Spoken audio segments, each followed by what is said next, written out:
A lot has been said regarding GST on dental procedures in the last 2 weeks. So I thought it would be a good idea to add my 2 cents regarding this topic. Before I say anything regarding this topic, it is important to note that the best person to talk to and get a learned opinion regarding this topic would be either an auditor or a chartered accountant. And that's exactly what I did. I spoke to my chartered accountant, I asked him some questions, and I got some definitive answers and some not so definitive answers. So the first question is whether you are supposed to charge GST on your dental procedures, and that is an absolute no. Dental procedures come under healthcare services and they have a blanket exemption under GST.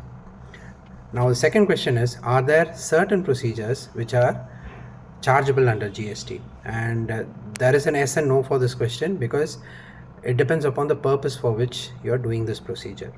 If a certain procedure is done purely for cosmetic or aesthetic purposes, then you have to charge 18% GST on these procedures. However, if the same procedure is done for a healthcare reason or for a therapeutic reason, then it doesn't attract any GST.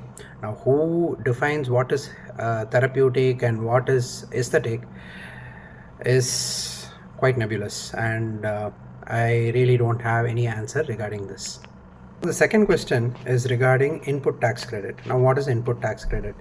So we as individuals or as a business, we buy a lot of material, we take a lot of services, for all of which we pay GST.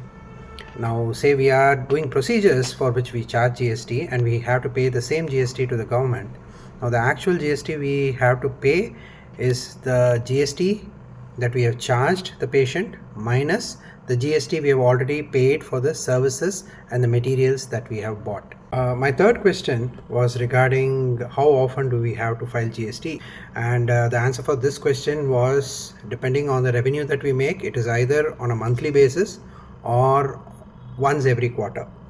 Okay, and if you are going to do this with a chartered accountant or an auditor, they may charge anywhere from 5,000 rupees to 10,000 rupees for every time you file your returns, or you can file it yourself. They say it's quite easy and you can actually file it yourself.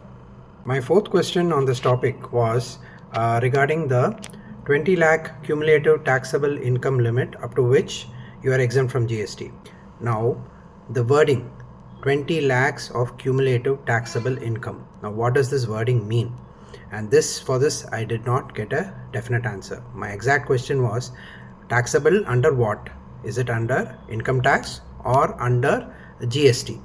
Okay, so I did not get a definite answer for this, and I'm still waiting on my auditor to give me a definite answer regarding this. I hope I've added some clarity to this topic and have not added to the confusion that already exists regarding this topic.